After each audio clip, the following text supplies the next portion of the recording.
Ready for takeoff. We are cleared for takeoff. 5, 4, 3, 2, 1. Time to take flight in your community and in your life. This is Audio Airstrike. Hey, what's up, everybody? I'm Everett McNeil, and welcome to another edition of Audio Airstrike. Happy New Year to you. We are in 2024. With me, he is a friend of the show. He is a motivator. He's a speaker. He's a dance choreographer. He's a jack of all trades in a lot of ways, forms, and fashions. Also, he teaches the youth, but also he teaches people that are the same age as him. Well-rounded pastor in his own right. Ladies and gentlemen, Neal Carter is with us. What's up, man? What's up, bro? I didn't need all that introduction. Yeah, we in a new year, so I had to remind people just who you are. Appreciate the love, man. Yep. So we're here, and I wanted to kind of touch on kind of this topic, and I'm pretty much just going to get started. So I've really look over what it takes to be a leader, what it takes to really guide and teach and nurture and build up other leaders around you, right? Mm. So one thing I noticed in the past several months is we have leaders that are stepping up. We have leaders that are growing and scaling, whether it's their business, their ministry, or whatever they got going on. Mm-hmm. But they're also leaders that are coming under fire for stuff. Mm-hmm. Leaders that have fallen due to rumors, due to past allegations, due to this, due to that, whatever the case may be. And when I sit over here and look at what is going on, it's like, okay, who's in your counsel? Who's in your counsel to say, hey, don't do this. Hey, watch out for this. Mm-hmm. Hey, make sure that this doesn't happen. Yeah. And also my first kind of like issues and questions is, well, what made you think that you could be above reproach as well? Like, yeah. And I'm just kind of spitballing here, but it's almost kind of like when you are leading, mm-hmm. you attract people from all different walks of life, but you're also attracting people from different motivations. Yeah. And some of those motivations that people have is not necessarily in your favor. There are some people that are the roots. They're going to be the foundation of what you build. There are some people that are the branches. Some branches break off. Then there are some people that are leaves. Mm-hmm. They are there for a season, and when it's time for them to wither away, they'll wither away. Yeah. So when it comes to going into this year and being a leader and all that, it's like, well, how do you navigate all that? People think leadership is easy because you get to call the shots. It's not. Right. Yeah. If something goes left, you're the blame. You're the first blame. It could be somebody 10 steps under you, or, you know what I mean? It could be somebody that's like at the bottom of this pyramid you're trying to build. Not trying to say people are doing pyramid schemes, but it's one of those things. Yeah. So it's very weird to see leadership in a lot of ways be looked at with like asterisks towards it when you think of certain people. Mm-hmm. And it also makes you either concerned about, well, what is true leadership now in this year, in this era that we're in? Yeah. And also it kind of makes you hopeful that people see that and pick a different way. Like, you've been around the block, you've seen different leaders do different things. What are your thoughts about all that? Man, I think it's very interesting. And when we talk about leadership, there's so many dynamics to it that we could speak to. And I believe that we're speaking more to how a leader ought to lead. And the first thing I think a leader has to take into consideration is not first the responsibility of who they're leading, but more so the position that was given. I think sometimes we bypass the fact that God has given us people to lead, and we think more so it's about just being the leader And we don't look at it from a perspective that this is a privilege to be in a position of leadership. That being said, it is not easy to be in a position of leadership. But to go back to the basics as to how a leader should lead, it's going to always be by example. By example, more than what we say, more than what we, try to, get people to see for our benefit of looking a certain way. I think it's going to always be how we live out our lives so that when people are watching us, they see the example of who we are as leaders. A wise leader once said that the greatest inheritance a man could leave his children is a good example. But I want to take it as far as to say, like, yes, the greatest, I believe that. I stand by that. However, I believe that is also who we are when nobody's watching. And I think that's the real problem. I think what ultimately happens is who we are when no one's watching is what spills over. It bleeds over into our life in every way. And it gets to a point where, we're no longer in a position to hide it. We can't hide. We did good hiding it for so long. And now we're at a place where we cannot hide it and it's bleeding over because everything that's done in the dark, as the Bible quotes, it shall come to the light. And so I think it's when we get our hearts right, behind closed doors when no one's watching, who are we? Like, I believe that we're defined by who we are when nobody could see us. And I believe when we get that fixed, then that discipline, that self-control, that leadership from that place is what's going to bleed over into our everyday life. And it's going to flow naturally. And it's not going to be a facade or something that we feel like we have to do, but it's going to become something that is naturally driven out of us because that's how we live our everyday life. It's like going to the gym or anything else. I might have days where I don't go to the gym, but that doesn't mean I'm not going back because I'm already disciplined. It's embedded in me to go. So I'm going to continue to go, even if I don't go on a day where I feel like I'm having a bad day, right? I'm still going to go at some point, And so I think that discipline bleeds over even when I don't feel like it. And so that lifestyle that you're living when no one is watching is going to bleed over even when people are watching at some point, and it's all going to come to the light. Yeah, I feel like we, as leaders, no one is above reproach. Mm-hmm. As leaders, you can't get to the point where you feel like, oh, I'm Teflon Don, I can get away with almost anything. And sometimes, especially in the world of entertainment, when you're or even in the business world, if you have a multi-billion-dollar company, there are people that naturally are going to be like, well, this dude's got tons of money. He can probably, if I speak out about anything egregious this dude does, it doesn't necessarily have to be this one exact thing. But if it's a plethora of things, this guy can use his money and his resources to get me the heck up out of here or to make my whole life a living hell. And then that. The employees know that, or whoever that's around your circle knows that, if you are running stuff that way. Yeah. So then it becomes kind of this thing where people start to talk. It grows. It's like a snowball effect. Yeah, okay, nothing's happening now. It's just a little ball going down the hill. But it could start a whole avalanche if you're not careful. Yeah, if you're not checking it. Now you're hearing stuff 20, 30 years now. 20, 30 years later, you hearing stuff going, well, dang, like, where did this come from? Because back then, certain things were handled the way you were handling them. And yeah, you're mature and more grounded now. But that stuff has been left unsolved, not reconciled at all, not taken care of. And now that's coming back to bite you later. Yeah. And, we see a lot of that this year. And it's one of those things where it's like at some point you have to hold yourself accountable. The best leaders at one point were the best servants. And at one point did the analytics and did the research and homework to realize, okay, how can I serve people better? This is the way to do that.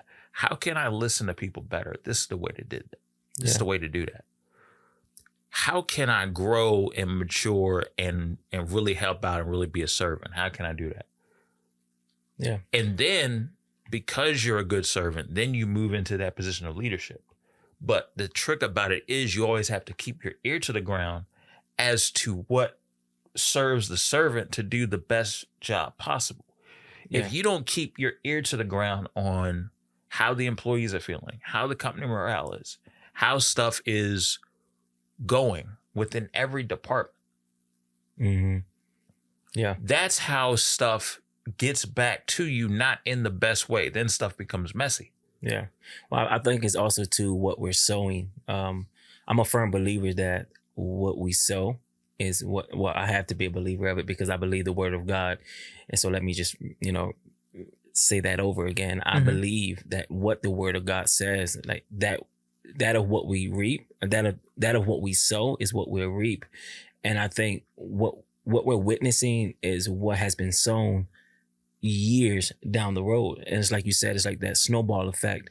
But years down the road, things transpire and it was not reconciled. It was not brought to the light and it wasn't fixed. And what we're witnessing now is everything coming out in a way where it looks a lot more, chaotic, or, it looks like destruction, or it looks unfixable because, what it was then, now it has grown, the snowball effect.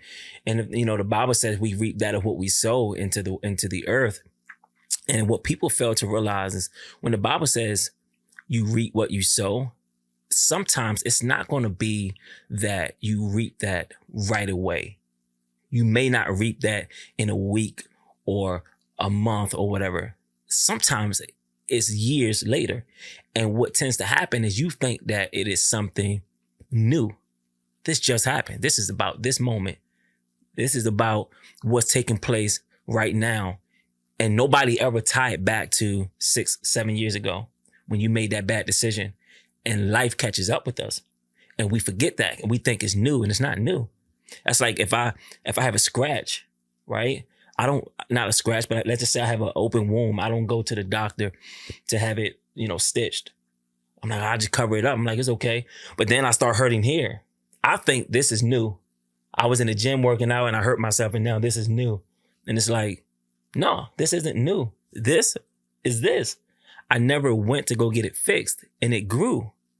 It got infected and it's all, jacked up now, right? And so it's not that these problems are new. These problems, they're stemming from what we've sown years down the road, and it's now catching up to us. And I think we gotta be careful as leaders not to sow bad seeds.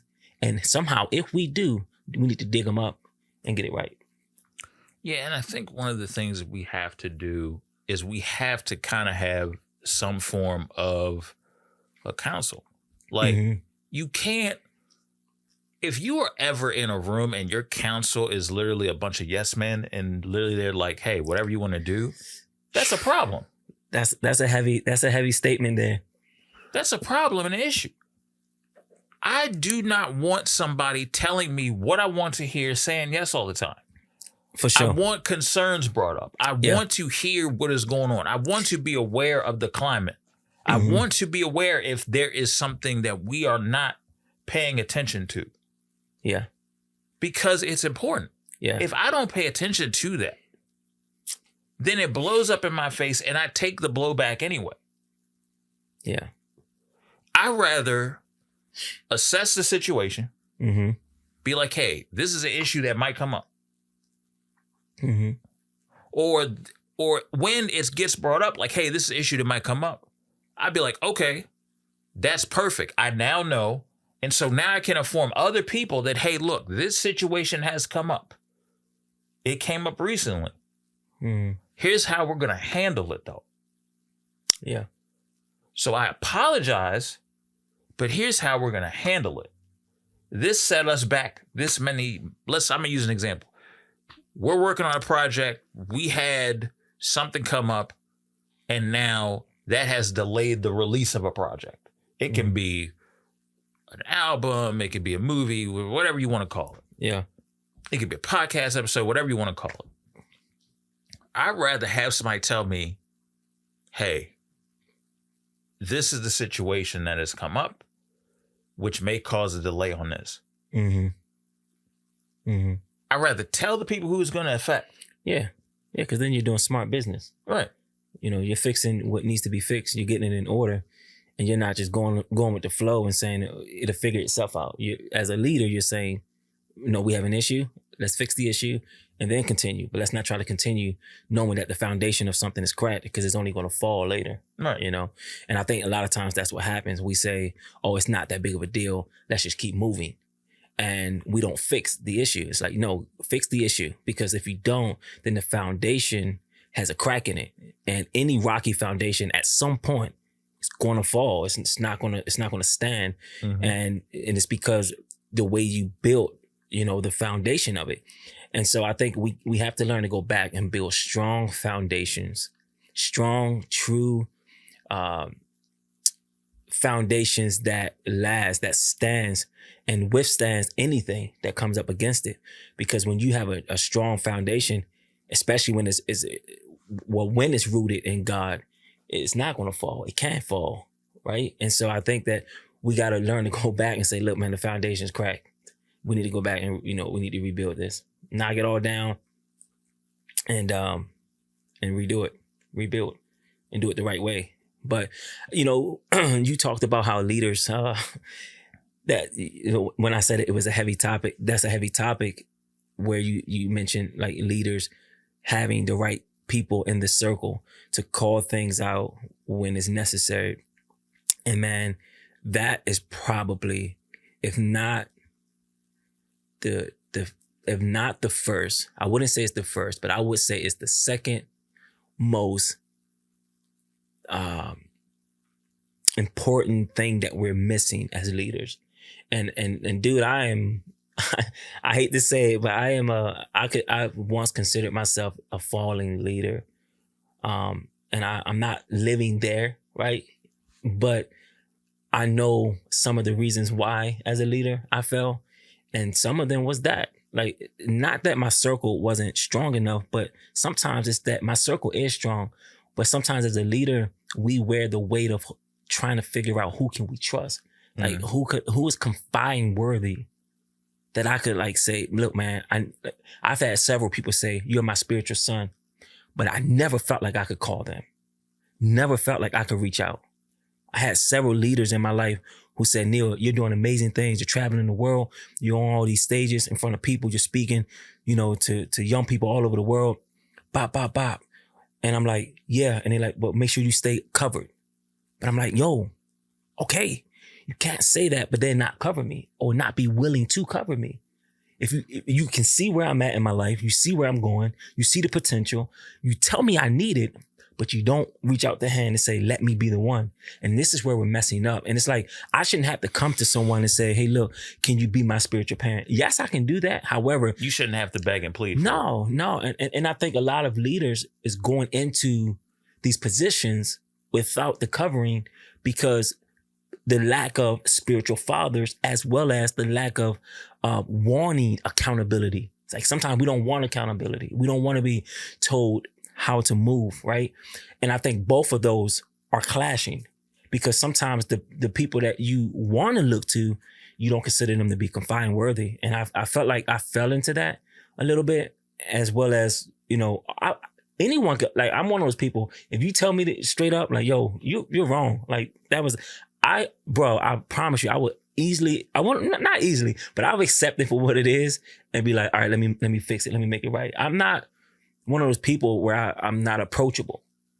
You know, I'm not above reproach. Like you can check me, you know, especially when you're someone who I consider to be someone who's strong in my circle, who I look to check me. I don't let anybody can't check me. Right. And the reason I say that's because I'm not about to give trust to anybody to check me because I don't know where people agendas are. And right. So, and you can't let everybody have access to criticize it when the relationship of closeness hasn't been built. Mm-hmm. You can't just let a stranger come out of nowhere and be like, yeah, I'm critiquing on this. No, you're not.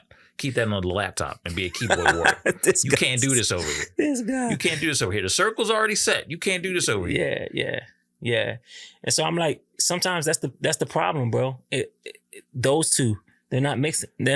Mixing. You have people who want to call you out, but they don't really want to be spiritual parents. And then you have the leader who gets so far into their leadership that how can I allow somebody to check me now? You know, I'm big. I'm out here. I'm doing my thing. It's like, bro, it's a scary road. I say this all the time. Every leader needs a leader. Every pastor needs a pastor. Every spiritual parent needs a spiritual parent. We all have to be held accountable. Like none of us are above anything that we can't be checked.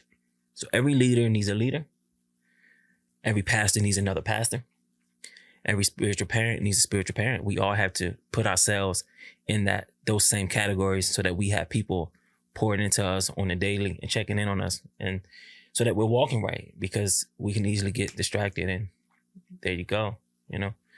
So yeah, man, but I know what that's like as a leader, man, and it is hard, bro. It is hard, and I'm still walking through some of it, but it's hard, man. It's not easy. And so I understand the point of being a leader and needing people to like confide in and be there, you know, for me, you know, more than I understand the side of the ones who saying, I want to be the one who holds you accountable. You know what I mean? It's very hard to trust these days, man. And we need to find that middle ground. Yeah, I definitely agree, because people have agendas. People have their preconceived notions. People have their goals that they want to do. Like some people look at our talents and go, well, I can talk to Neal because not only does he dance, but there is a factor, there is a certain crowd that he brings in that I need to tap into so I can grow this. Yeah. Now, when you think about it from a strictly business standpoint, that makes sense. The problem is from an ethical, moral standpoint, mixed with the business, you didn't say nothing about how he's a good person, his character. I think it would be good for us to collaborate on some stuff. I know he has his own stuff that he's doing, but it would be nice for us to collaborate, and maybe I could add something to him because I do like who he stands for as a person. None of that was said in my original statement. It was a strictly, I can get this out of him. Mm-hmm. Yeah. Which is an issue and a problem, because the problem now with society is that we focus on what we can get for ourselves, and all these people are numbers. And when I can't get what I want, I'm going to throw you away like trash. And then I'm going to make you think that you have to have me as a resource. Yeah. And I'm going to make you think that your self-worth is slightly lower than what you originally think it is. So that way I could always come back and use you as a tool later in case I need you. But for now, I'm sending you to the trash. Stay in the dumpster. Mm-hmm. Yeah. That's wild to me. Yeah. Yeah. I've been treated that way. You think I'm going to go back to them same people that did that? Mm-hmm. No. Mm-hmm. There's no way in the world I'm doing that. When I'm sitting over here and I'm doing these creative avenues, my intention in my heart is not to just, I use him. I call him when I'll call him when I use him for this type of stuff. But after that, I don't really need him. No, there are times I strictly call people and it's like, look, I'm not on no film or podcast type stuff right now. I'm just calling to see how you're doing. Mm-hmm. For sure. Yep. Like, yeah, I know we work on this stuff, but no, how are you doing? Mm-hmm. Yeah, Everett, how's the... Yeah. I don't want to talk about that. How are you doing? And it's crazy because it doesn't even have to be that we're friends. Right. But that's just the side of you, the nature of whoever it is. Mm-hmm. The character, the loving, supporting person that you are, that will make you say, we're only business associates. However, I still care about you enough. I care about your well-being. I care about you enough to still reach out and say, although it's just business, I can look beyond business and say, yo, we may never go out and have lunch or have dinner or celebrate birthdays together. But bro, how are you? Are you good? Like, how's life treating you? You may never call me back for another gig, but how are you? Mm-hmm. You know what I mean? Like, that was once somebody you were in business with. Right. You know what I mean?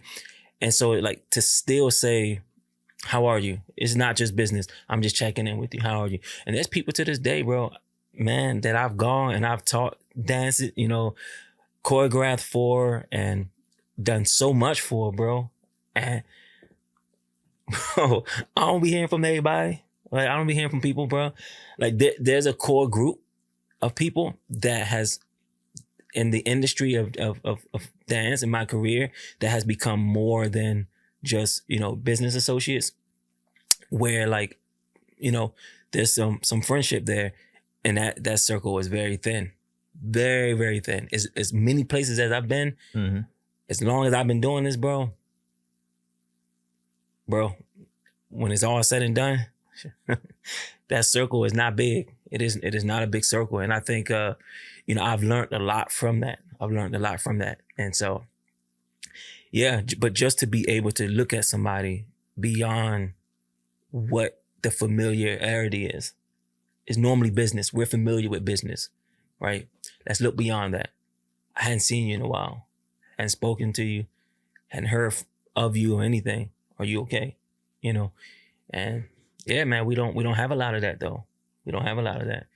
It's everybody's in it for themselves. Well, I think also that we teach people to, through our actions and through intent and through teaching people how to navigate and scale, we don't teach people how to scale with a sense of sincerity and a sense of, you know, hope.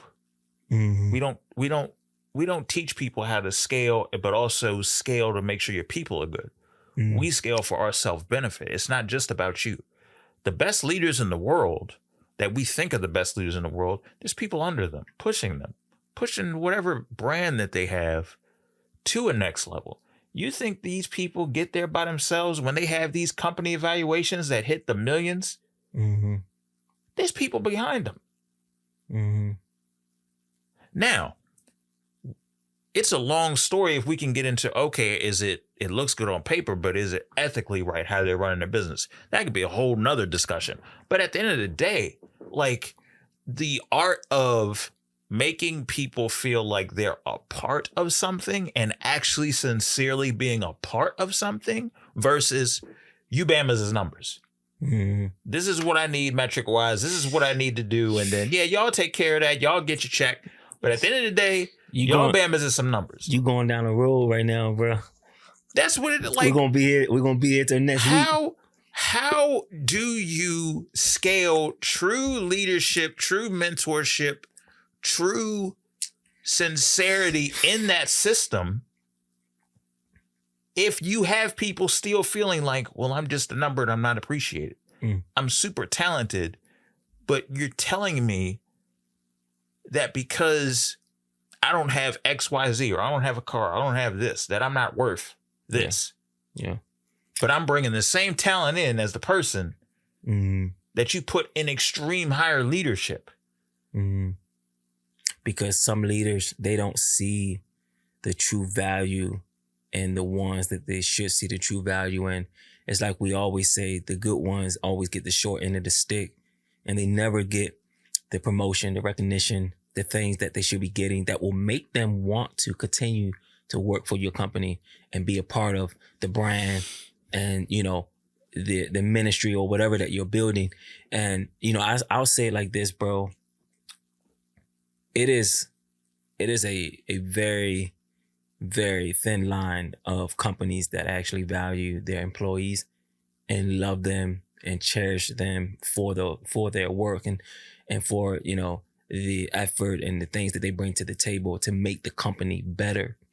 There's very few that actually show that love and appreciation. And it sucks because there's people who I know of and has heard of that has worked for companies for years. I'm talking about from their, young, 20s till they were like 60, bro. But when it was time for them to go, they didn't get the same love and respect that they've given all those years. How it makes no sense to me that somebody can work for your company and help you grow your company in ways and make your company better or bring recognition to your company or whatever For 40 years plus. for 40 years plus. And then when the company may be going, through a downsizing or something like that, that person is gone like that, like nothing. Like, how? Like, as people, like, how do you go home and rest your head knowing that you let somebody go that easy who has poured in hours and years and days and months working overtime, coming in when nobody else would, doing all of these things, and you let this person go like it was nothing? And I'm not saying it's easy for the person who got to do the laying off, right? I'm not saying that it's easy. However, man, that I don't understand how people could get hurt like that, and how people could be heartless enough to hurt someone that way when that person has given everything, when they could have gone and chose a different career, gone and done things differently for their life, their family. But that's they why stayed loyal to you, Yeah. And But I was recently telling my brother, bro, I said, I'm at a point in my life where loyalty is only as good as it is reciprocated. Because loyalty runs low when it's not. I can be loyal to you all day, but if you're not reciprocating that loyalty, my loyalty for you is now going to run low. Yes, I still have love for you. Yes, I'm not going to disrespect you or treat you out of character, but my loyalty is running low because it's not reciprocated. You have to pour back into people's cups. You can't sit there and think that loyalty is going to be sustainable on one end and it's not on the other. Like, bro, we got to both exchange that level of loyalty. If not, it's going to run low on one end. And then you're going to start saying, bro, you're fake. No, I'm not fake, bro. But you're not coming through for me. I need you too. Mm-hmm. And that loyalty is not being reciprocated. And so now loyalty is running low. And I'm at a place in my life where it's like, bro, I'm really starting to choose me, where I've always kind of chose people more than I've, chosen myself. But now I'm at a place where I'm like, I'm not really for loyalty that's not reciprocated. I know, bro, I'll ride for my people. Like, if I love you and like you're part of my life, you're family to me, bro, I will ride for my people till the wheels fall off. And then if the wheels fall off, I'll put them back on and we're going to keep riding. That's me, bro. And that's why I say, like, the type of loyalty and love that I have in my heart for my people, sometimes, bro, I don't even think it exists these days. I think sometimes I'm on a planet by myself and it's just me, because sometimes I'm like, that type of loyalty don't exist because people don't reciprocate that same loyalty. And so for me, it's like, bro, it's hard when you keep giving that and it's like, it's not being put back into you, bro. And so I'm at a point where I'm like, bro, I gotta choose me. Like, for sure, bro. I gotta choose me. The way I look at it, as far as leadership and as far as the current workplace in today, this is the reason why a lot of people only stick with a company now for about, 2 to 5 years tops? Mm-hmm. Yeah. Because you're going to get more money and a better position. This is just a reality. You're going to get a better position and paid more going from company to company every 2 to 3 years than if you stay with a company for 40 to 60 years. That is the way this has been set up because of what the issues that you talk about. That is what people are doing now. Mm-hmm. That's what people are doing now. And everybody knows it. Yeah. Everybody knows it. So because we tend to, if somebody stays somewhere for a long time, people make the assumption that they are comfortable staying there for a long time. So if they're comfortable, I don't necessarily have to worry about bumping or elevating. This dude, man. This is where the stuff gets, this is where you mentorship. Keep bringing in new topics. Yeah. I'm telling you, when you bringing in these new topics, I'm like, bro, I could go here, man. This is where the mentorship aspect falls. Yeah. Because as a leader, it's like, I want to get you to a certain level, to the point where you can ascend, potentially do your own thing, or at least be a better asset to somewhere else or me later. I'm not necessarily saying you have to be a great asset towards me. If it happens to be that way, great. But now I want to have you with enough tools in your toolbox to the point that you can be self-sufficient and grow. Yeah. When we talk about some of the best leaders in sports and entertainment, or just not even that, just in life in general, the best people, the best leaders have built other people up. Yeah, you said it. When you talk about coaches, when you talk about different coaches, what's the first thing they say? Oh, he taught so-and-so who won this. He taught so-and-so who won this. He taught so-and-so who won this, which elevates the value of your actual education and mentorship. Yeah.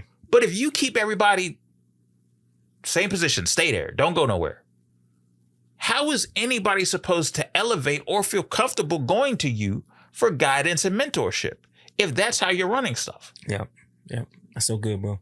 Because the reality of the situation is, it's life. Not everybody's going to stay at the same spot year after year after year. That's not, especially now with inflation, that's not possible. Yeah. But your people, they do want to feel like you've done enough for them, that you've built them up. You sent them out the right way. Right. And I think that you hit on a very good point when you said that, because great leaders build up their people. Great leaders, like you said, they build you up to be a great leader. Great coaches don't just prepare you for the basketball game. Great coaches prepare you for life. Right. You know what I mean? They look beyond just what you guys are inspired to. And great leaders see the bigger picture. They see that Everett is not going to be with my company forever. But how can I support Everett? Give Everett the tools to go out and be successful when it's time for him to go do his thing. Personally, that's what a great leader, in my opinion, does. A great leader doesn't say, you just need to be with me forever. I don't need you to leave. Right. Stay with me forever. Continue to help me build my brand. No, a great leader says, you have way too much potential to be with me forever. Way too much potential. Let me push you in the right direction and give you the tools to go be successful. That's what a great leader does. They build you up in every way to go out and be able to do it without them. If a leader is not doing that, giving you all the wisdom, the knowledge, the understanding, the blueprint, right, to go out and do that, they're not being the great leader. They're not building you up. And I think you hit it on the nose when you said that. Yeah, I think it's very evident that, I can't stress this enough. I get tired of helping out people and helping out different brands that profess that they're this, that, and the third. And here's this nice road. You get to the end of the road and you think it keeps going, and it's a cul-de-sac. And this is all that's here. Mm-hmm. Stop telling me, oh, this is the road I'm on. And it's a cul-de-sac. Yeah. This is about as far as it goes. And then we have to make that turn. It's one way in, one way out. Don't sit over here and try to hook me to that. Give me the mentorship. Give me the leadership. I don't have a problem you lead, but mentor me. Don't talk down to me. Don't belittle me. Yeah. Don't make me feel inferior. Because what you won't do as a leader, another leader will. The right one. The right one. Yeah. Yeah. In the spaces that we're in, all it takes really is connections. I've seen people jump into the creative space and have been at the creative space shorter than other people have been. You got people that are 15-year pros. A dude will be in there for 4 years, get the right connection. He working for this network, that network, because of he's plugged in. Yeah. Because he found the right connection. Yeah. She's plugged in. She found the right connection. There are people out here have been at it frustrated for 10 to 15 years. They just haven't found the right connection yet. So for those of you who are operating and maneuvering in a cul-de-sac that you think is a road, please make the adjustment and allow the people that need to be mentored and led the right way. Yeah. And who knows, maybe that cul-de-sac that you thought was a road will actually start to look like a clear road with other avenues and other places and other turns that you can make to get to the destination that you're trying to get to. It's not fair to everybody else that that's the way that you're moving. Yeah. So make the effort. I'm not kicking nobody's back in. I'm just correcting. I'm just putting the word out. When I say this stuff, you're talking to somebody that has walked down some cul-de-sacs in his life that he thought was a road. Yeah. For sure. I'll say, if I can give one last statement to people under leadership, and they are expecting leadership to in some way put them in a position to, be successful leaders or go out and do things the way that God is calling them to go out and do. I would say, don't get caught up under the wrong leadership thinking that it's the right leadership. Because sometimes you can get stuck under leadership thinking that it's the right thing because you want to be loyal to your leader, and you'll be stuck forever thinking that you're supposed to be there, and you'll let time pass you by and you're going nowhere. So just as much as we have to hold leaders accountable, I'm holding people under leadership accountable enough to know for sure where you want to go and what do you expect from your leader. What is it? What expectation do you have for your leader? Your leader should have some expectation to set you up to go. You think about the disciples, they walked with Jesus his whole ministry, right? And he showed them, prepared them the way, showed them how to preach, showed them how to do all these things. And one of the last things he did before he ascended into heaven, the last things he said was to go and make disciples. Because at that point they knew the greatest example of a leader. They walked with him, he showed them, he taught them, he did all of that. And one of the last things he said to do before he ascended into heaven was to go and make disciples. He wouldn't have told them to go and make disciples if they weren't ready. So what I'm saying to people under leadership is know and understand the leadership that you're under. What is the expectation? And if this leader are not leading me the right way, when is the right moment to make the transition so that I connect with the right leaders, and or at this point, with what I know, start my journey as a leader and doing the things that I want to do in the earth, my purpose and all of those things. So don't get caught up under the wrong leadership thinking that you're supposed to be there forever. You're not. Yeah, I definitely agree with all those statements, man. At the end of the day, and everybody's not going to own a business or a church and all that stuff. Everybody's not going to do that. But some people, that does not mean you're going to be under the same leadership forever. Right. I definitely agree with that. I think it's very important, guys, figure out, I think at the end of the day, figure out what career path you want to take, figure out where you want to be, and then slowly do your research and understand, like, okay, what mentors am I looking for? What leadership am I looking for? Like, what are some of these qualities I'm looking for? And then when you figure that out, then go and seek that out. Now, keep in mind about this. Whoever don't want to mentor you, leave them where they be. Whoever don't want to be a leader towards you or pour life into you, leave them where they be. Some of y'all are still like that outcast in high school that want to be accepted by everybody. And it's not realistic.